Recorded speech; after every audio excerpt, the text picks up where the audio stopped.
Here we go.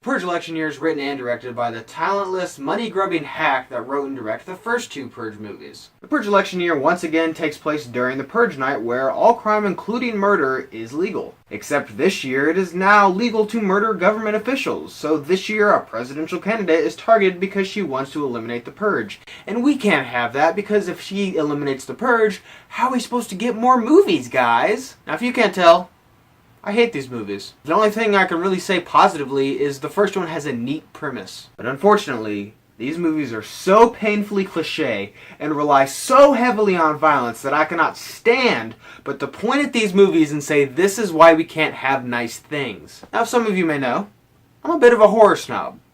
I take this genre very seriously. That's why when a good horror movie comes out, I praise it so heavily, because good horror movies are few and far between. So when you present me with a cliche, racist, poorly acted, poorly directed, jump scare riddled piece of garbage, I will not hesitate to tear your movie apart. Where do I begin?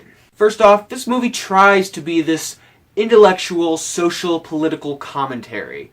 It really tries. But when your movie glorifies these people in these stupid masks, murdering people in slow-mo, and appears to show little to no remorse, and really doesn't show it as a negative all, your message tends to get a little muddled. Don't glorify the things you're preaching about. This whole series is just violent for the sake of being violent, and you want to be preachy at the same time? At least when you look at series like the Saw franchise, they're like, hey, we're not trying to be this really intellectual thing.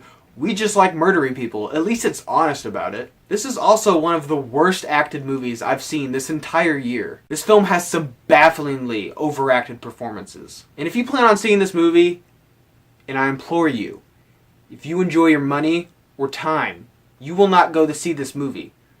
But on the off chance that you do go see it, keep one thing in mind.